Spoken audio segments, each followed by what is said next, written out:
All right, today we're watching 8-year-old manipulates kidnapper and traps him at a Denny's. I wouldn't be mind getting trapped at a Denny's. I'm gonna be honest. They got waffles, they got pancakes, they got hash browns. I like them all for real.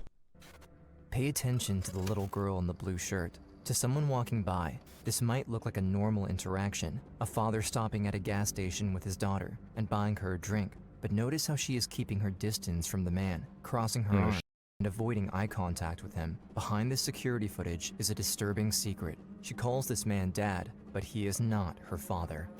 I've got a little girl here with a tall gentleman, and she looks so much like that Shasta, and we're not sure, you know. Chat, I'm telling you right now, listen, if anyone ever gets kidnapped in here, my mom taught me this. Just shit yourself. I'm not even joking. What's the kidnapper gonna do? You shit yourself, you smear it on your face, on your hands, and be like, you want some? Come here, take some. They're gonna release you instantly, dude. Trust me. I never got kidnapped before, but I mean, I feel like it'll happen. I don't know. It's just something weird to me. The girl looks exactly like the little girl. It's July 2nd, 2005. Almost 2 months ago, 8-year-old Shasta Groene and her brother Dylan disappeared near Coeur d'Alene, Idaho, and the killer on the loose ever since. I don't think anything prepared me for the experience in the Groene murder investigation. It's the type of case that I go home and have nightmares about. He would pass by a location that clearly children lived there. They see Shasta playing in the front yard. He surveils the house. This is so creepy. I don't like this. He thought about everything to make sure that he was going to commit the perfect crime. But at just 8 years old, Shasta outsmarts an obsessed serial killer and makes sure he will never terrorize anyone again. You go, little Shasta one. had an amazing ability to control him. It was Shasta that orchestrated her own rescue. Just outside of Coeur d'Alene, Idaho, 8-year-old Shasta Groene lives with her 2 older brothers. 8 years old, bro? You're smart enough to out manipulate a goddamn killer? How smart were you when you were 8? Probably dumb as shit if you're in my chat. Dylan and Slade, her mom Brenda, and Brenda's boyfriend, Mark. Shasta's parents divorced when she's only 2 years old, and they don't have much money, but they enjoy their life as a tight-knit family. My mom loved music. We were just dancing around the living room, and Ew. she just wanted to cook and have food on the table every night when everyone was home, and I helped her cook a lot. Shasta and her 9-year-old brother Dylan are inseparable. They often spend their time with their family going camping, fishing, and playing outside together. I've never met anybody in my life that was like him. He was friends with the kids that got picked on, but then he was also super popular. He was my best friend. No. Bro, what are the chances of him actually being super popular, bro? Like, I hope when I die, my family lies about me. I hope they say I'm 6 foot instead of 5'11". One could imagine what was in store for the Groene family. It's 6 a.m. on May 16th, 2005. Shasta is sleeping in her room when her mom frantically wakes her up. She had actually come into the room and said that there's a man here that doesn't want us to be here. Shasta tries to understand what's happening. She follows her mom into the living room where she sees a man with a shotgun. Oh, At shit. first, Shasta thinks he's a police officer, but when he tells them to lie face down on the ground and uses zip ties and duct tape to bind their hands together, she realizes that something is horribly wrong. My stepdad Mark had said, "We don't have money." We were hearing bangs, and then he was screaming and yelling. One by one, the man beats Mark, Brenda, and Slade, attacking them each with a hammer. I was in the house with my family members, and I didn't know if they were dead or not. Next, he turns to the 2 youngest kids, Jeez. Shasta and Dylan, but he has different plans for them. He grabbed me, picked me up, and took me into the backyard and laid me under the tree next to my brother. Oh my. The kids have no idea what the attacker is going to do to them or why they've been separated from the rest of their family. Suddenly, their brother Slade stumbles out of the house, injured, but desperately trying to escape. The man chases after him and beats him more. When he stops, Slade is barely alive. Holy He shit. was sitting on the picnic table, and he was just, sitting up, and then he just laid down. The man puts the 2 youngest kids in the car. They can only watch in horror as they drive away, not sure of the fate of the rest of their family. See, if they just shit themselves right now in the car. Like, what's that smell? What's that smell? Did one of you fart? Oh, why is there shit on your face? Oh, shit. Then he gonna have to pull over. When he pull over, you smear on his lip and then run. He drives them almost 100 miles away to a remote campground outside You can crap on command? What if I don't have to poop and I get kidnapped? Oh my God, where's my mom at? Did she never think about that? Dude, my mom almost got me killed. St. Regis, Montana, in the Lolo National Forest, where he reveals what he did. He grabbed the hammer. He said, "See this hammer? This is the hammer that I murdered your mom." and your stepdad and your brother with. And Jeez. he was like, they're not alive and you're never gonna see them again. Holy. The house, a neighbor stops by, planning on dropping in for a quick visit. But as soon as he sees the home, he calls the police immediately. I went to the door to pay the little kid $10 for mowing the lawn, and there's blood all over the door. Nobody comes through the door. Police arrive, discovering the worst crime they've ever seen. I don't think anything prepared me for the experience in the Groene murder investigation. We have a homicide scene with one adult male, one adult female, and one juvenile male. Our main concern right now are the 2 children we cannot find. They discover the bodies of Brenda Groene, her boyfriend Mark McKenzie, and her 13-year-old son Slade. Before he died, Slade found the strength to pull himself back in the house to be with his mom, and his body is found right next to hers. There's no sign of the 2 youngest children. They're dead? Dylan and Shasta. Investigators search around the property, desperate for anything that could help lead them to the kids. Officers also check with other family and friends, hoping they weren't home at the time, but no one knows where they are. In many cases of child abductions, it's a family member who kidnaps them. Police approach Dylan and Shasta's dad, Steve. He admits to having a fight with his ex-wife just a couple days earlier about the custody of the kids. He also makes a plea on the news that draws suspicion. I'd like to address my children's abductors or abductor. Please release my children safely. They had nothing to do with any of this. It sounds as if the children's father might know something about the attack. Police give Steve a polygraph test. When they ask if he knows where the kids are, there is a fluctuation. He fails the test, but continues to say he knows nothing. Investigators use computer forensics to determine that he was at his home at the time of the murders, and they clear him from suspicion. It is back to square one in the search for 2 Idaho children missing since Monday. Police are following up hundreds of tips in their search for Shasta and Dylan Groene. With 2 kids missing and a killer on the loose, fear. I feel like if you're 8, you can probably scoop out an eyeball. When the motherfucker's driving, I'm scooping out his eyeballs. I'm not giving their mind. I pluck them. Fear is spreading through the community. Police issue an Amber Alert, and residents of Coeur d'Alene are doing all they can to help. Thousands of tips come in, but nothing makes sense. Investigators don't think this could be a random attack. None of the family's valuables were stolen, and the crime seems very personal. The fact that the bodies were so beaten up so badly, Jeez. It made the crime appear to be a crime of passion. You begin to think about who could have been so angry at this family to want to inflict such injury on these people.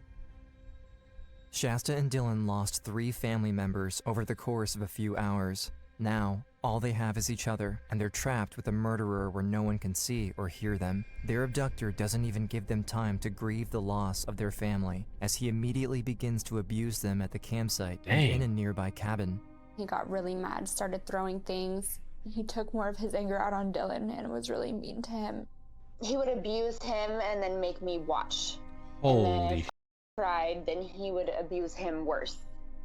One night, their kidnapper takes the abuse to another level as he begins to play twisted mind games with them. He tells them they will be able to go back home if they do what he asks. He even has them write letters to their family, suggesting they might come back. Dear Dad, I miss you very much, and me and Dylan know what happened to Mom, Mark, and Slade, and we both feel very sorry for them.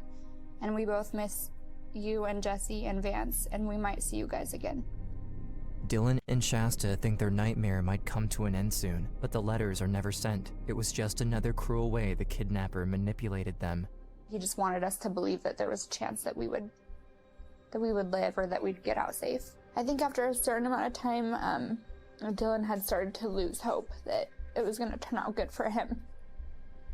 With every second the kids are missing, there's a lower chance of finding them alive. Police desperately continue to look for leads. They learn about a barbecue that happened at the house a day before the murders. They find a fingerprint on the door that matches a man who was at the gathering. Happy 3 months, Kenji-san, Kenji heart. Motherfucker, are you serious? And in the crucial part of the goddamn video, Aiden?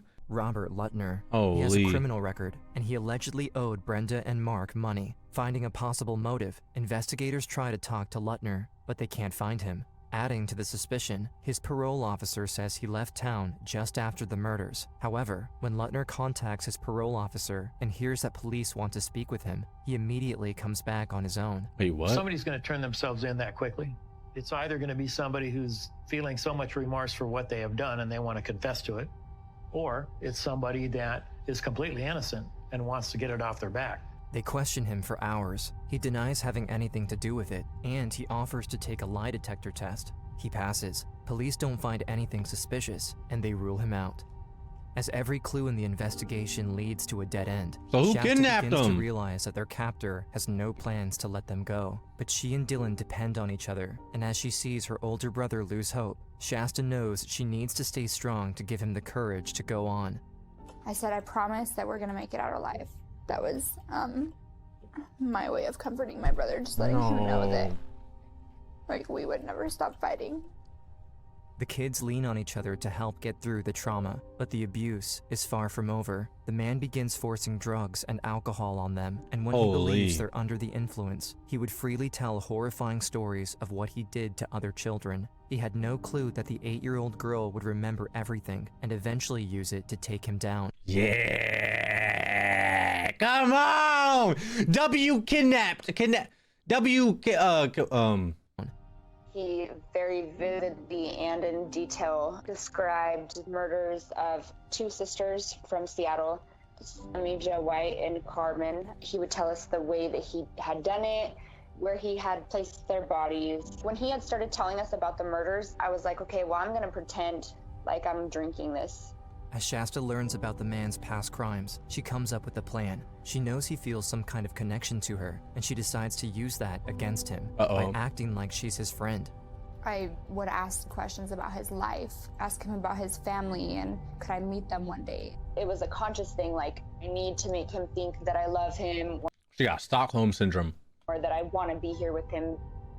At first, her questions seem to be working. The man even starts acting a little nicer to them, but a month into the kidnapping, things take an even more tragic turn. The captor had told the kids that if they caught a squirrel, they would be able to go home. It keeps returning to the campsite, just out of reach. Finally, Dylan is able to catch the squirrel. After completing the challenge the man gave them, they have new hope that this all might be coming to an end. They think their abductor is having them pack up to go back. But again, he lied to them, and Shasta's brief moment of relief with Dylan immediately comes crashing down. I had just given him a hug, and so I was holding his hand, and I heard a loud bang. And then I felt my brother's hand slip from mine. I couldn't even say anything, like I couldn't scream, I just didn't even know what to do. The man shoots Dylan twice, right in front of Shasta. She has lost everything. No! Why? He came up to me and was crying. He said it was an accident. He didn't mean to. I didn't know what the first shot was, but I knew that the second time was on purpose. He said that he did it so that Dylan wouldn't have to feel pain. She has just had to watch another brother get killed, and now the deranged man forces her to help him move Dylan's body onto a tarp, where he burns it. Dylan and Shasta were helping each other to go on, but now the little girl is left all alone to face what no 8-year-old should ever have to go through. Holy shit. I was just confused, and I remember, like, I think for about a week I just didn't talk. I couldn't say anything. I was just frozen. 6 weeks since the kidnapping, Shasta's captor decides to move her to a different campsite. At first, they were in a remote spot where no one could see or hear them, but after her brother's murder, he takes her to a lower point on the mountain. As she's chained up inside the tent, she can even see people passing nearby. Jesus. Shasta is desperate to escape, but the man continues to threaten her. She knows he will kill her if she tries to get the attention of the strangers, so she stays silent. One night, even after Shasta has been following all of his orders, he decides that he needs her gone. He was like, just like, you have the choice to be strangled or you have the choice to be shot like your brother, and that one's gonna be quicker. I felt like if I had chose the strangulation, that I might have a chance to talk him out of what he was doing. The man puts a rope around Shasta's neck and begins to pull. After losing her family and going through nearly 2 months of torture, she almost gives up. I kind of remember seeing my mom's face. I heard her voice, and then like I started to see white, and then everything kind of came back. Even after they're gone, Shasta's family helps give her the strength to keep fighting, but her captor is strangling her, and she has to come up with an idea fast. Yourself smeared on his lip. I had worked up enough breath to say, please don't, Jet. Jet is the man's nickname that he told the kids about. Shasta's last attempt to survive is to manipulate her captor, the man who took her entire family away, by relying on his emotional attachment to her. I noticed that when I would use that name with him, it would like soften a little bit, like it would soften him. And he's like, "What did you say?" He started crying and he was like, "I can't do this." Shasta convinces him to let go and allow her to live at least a little longer. Even after he just tried to kill her, she continues to build their relationship in hopes that it will help her survive. Dude, this chick has the most badass story. Do you know how badass you gotta be an 8-year-old going through this? Anytime me going home was brought up, I would tell him, "No, I don't want to go. I want to stay here with you." He'd be like, "Really?" You could tell that it was starting to catch him off guard a little bit. It's July 2nd, 2005, 7 weeks since the kidnapping. After gradually getting her abductor to open up to her, Shasta finally sees a real chance to get home. He basically sat me down and asked if I would be his kid and I would stay with him, you know, that I would call him Dad. He's like, "I want to take you to meet my mom. Would you meet her?" And I had said yes. The little girl... I'm saying, oh, what am I saying? It's a psychopath! What the f***? Holy shit, I'm getting gaslit by the killer. What the f*** was that? My fault, chat. I'm so sorry. My fault. I was like so into it. Like I was on a completely different, okay. Is inching closer to the possibility of being back in an area with people around who might notice her, but she knows she has to do more to make sure she's seen in public. And I said, "Can you take me to where I grew up? Like, I want to show you where I went to school, and I want to show you where my best friend lives. Like, I want to show you all these places that are important to me because you're important to me." And he was like, "Yeah, of course, I would love to." Almost 2 months after Dylan and Shasta Groene disappeared, Shasta has her kidnapper drive her right back to Coeur d'Alene, even stopping at a convenience store, praying that someone will notice her and intervene. Police get a tip, but not until the manager reviews the security footage to identify Shasta after they have left the store. I remember just holding on to hope, but still feeling like there wasn't going to be any. The man asks if she is hungry, knowing there will probably be people that would see her where they eat. Shasta says yes, and they go to the Denny's restaurant in Coeur d'Alene. As I was walking in, I noticed that my missing persons poster was right there. There was this guy standing outside, and he was with his friends, and he nodded his head, and I nodded my head, and he went up to the counter and made it kind of seem like he was conversating with one of the waitresses, and then I seen her look over at me. They were my only table at the time, and I immediately recognized her. His entire world revolved around her. She didn't speak without his permission. There was something just not okay. Waitress Amber Dean has no idea who the man with her is or what he's capable of. Better be she careful. Can't risk him knowing she's suspicious. I'd spoken to my manager. What I would do, I would literally get laxative, crush the laxative in his coffee, he'll shit himself, and then he gonna go to the bathroom and you run. So, I think we should probably call Coeur d'Alene PD. I'm pretty positive that's Shasta Groene over there. I'll pay for their meal if I'm wrong. We need to get somebody up here. Others at the restaurant also notice the little girl, and officers finally get the call they have been waiting for months. I've got a little girl here with a tall gentleman, and she looks so much like that Shasta, and we're not sure. I don't know. Shasta can tell that they recognize her, but she still doesn't know if she'll make it out alive.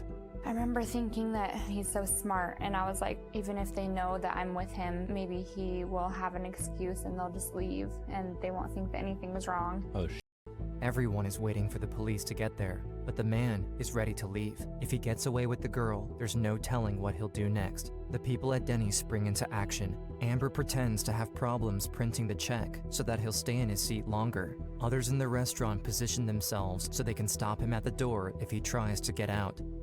Finally, the police arrive and ask her for her name. After the little girl says who she is, they immediately take the man away, and she can breathe a sigh of relief. Holy. The whole entire restaurant started clapping. Like, they all knew who I was. They all knew that I was a missing person, and like it was kind of like they all played a factor. They're so much better than me. Oh my God. Like, I would, huge W, but like, dude, I would have no finesse. I'll probably walk up, "Are you the girl that got kidnapped?" And look at him and start being, make, we in a Denny's. We're gonna treat it like a Waffle House. Make it. I'll just start beating his ass. Into my rescue. Before they even leave the Denny's, Shasta tells the police that the man with her is the one who killed her family and abducted her. He is 42-year-old Joseph Duncan, a level 3 offender. He was only 15 years old when his first crime was recorded. In 2004, he was charged with molesting a boy in Minnesota, and he is currently a fugitive after borrowing $15,000 for bail and leaving town. Police They put him on bail?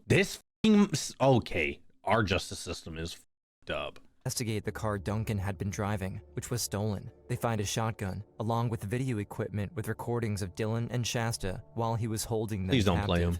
Shasta is finally safe, but Dylan is nowhere to be found. Duncan immediately goes silent, and officers can't get any information from him. They have to turn to the little girl. She immediately opens up, revealing what happened to her brother. She goes on to explain the unimaginable horrors that she and Dylan went through over the past 7 weeks. The thought of an 8-year-old girl having to observe this and then having to relive it to an investigator after the fact is just amazing to me. She witnessed things that grown people would be traumatized for the rest of their lives and never be able to speak about. Shasta finds an incredible I turned to crack or some shit. Being this traumatized at such a young age. Amount of strength to tell her story, and she even reveals the information that Duncan told her about other murders. I remembered everything, and then when I was found, I told the investigators what he had told me. Joseph Duncan eventually confesses, telling the police that he hunted his targets. He drove around and used a GPS to mark houses with children where he could possibly stop. What a weirdo. He happened to drive by the Groene house, and he saw Shasta and Dylan playing in the yard. He studied the house and family for days, preparing for the night of the attack. I remember him telling me that he was able to get the dog to come to him, and he gave her treats and stuff and befriended our pit bull so that when he did come into the house to do what he was going to do, there was not that type of issue. Holy. He had thought about everything to make sure that he was going to commit the perfect crime. At the trial, the jury has to watch video that Duncan himself recorded of what he did to the kids. It's him? The footage shows the horrifying extent of his brutality. I think it's probably the single most disturbing piece of evidence, disturbing thing I've ever seen in my entire life. While the video is extremely disturbing, it is the absolute key piece of evidence prosecutors can use to send Joseph Duncan to death row.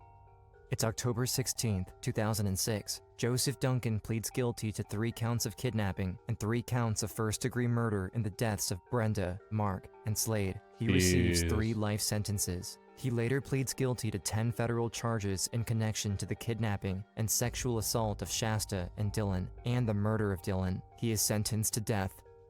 31 years of being involved in the criminal justice. Bro, they need to let him rot in jail. Have some big old 6'7" guy come take his asshole. You know what I mean? I have never met a more evil person than Joseph Duncan. He is sent to federal prison in Terre Haute, Indiana, and he is on death row until March 28, 2021. Oh, He dies from brain cancer. Shasta is finally free of the monster, and she begins the long healing journey. The community comes together to celebrate her late brother Slade's birthday. He was just a really good brother to me, and that he was really sweet to people. Happy birthday, and tell Mom, Dylan, and Mark I love them and stuff, and hopefully we'll get to see them again.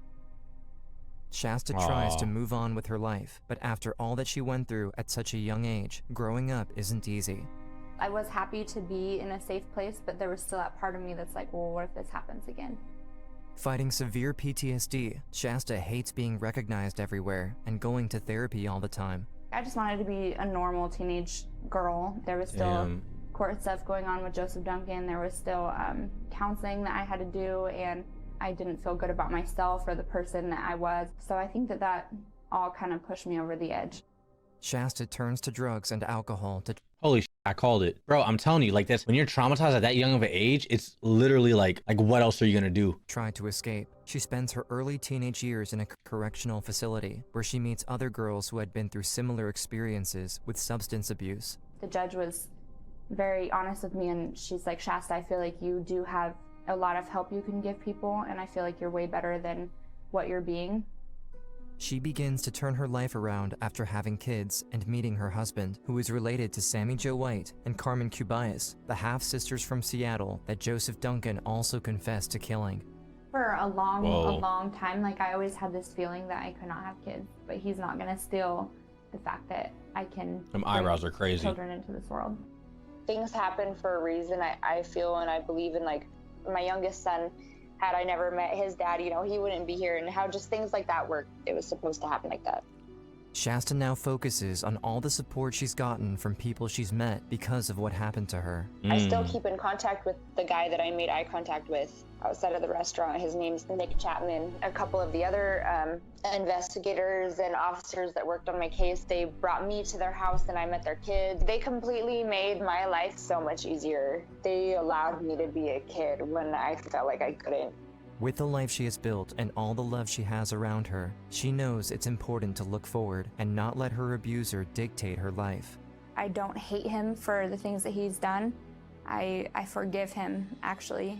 If I don't forgive him, then he's gonna control my life. I want him to know that I'm doing good things with my life too, so that he knows that he doesn't control my life and that he doesn't affect me anymore. Today, Shasta enjoys spending time with her family, and she hopes to be a counselor so she can use her experience to support others who have gone through hard times. I know that I lived for a reason, and I know that there's a reason that I'm on this planet still, and that I know that I'm here to help other people. If there's anybody in the world right now that's being abused and they hear that I'm giving up, what would that do for them? Yo, W, bro. In memory of Mark McKenzie, Brenda Groene, Slade Groene, Dylan Groene. Okay, couldn't read that fast. Holy sh**, that's crazy, bro. This is what you guys watch all the time? Are you okay?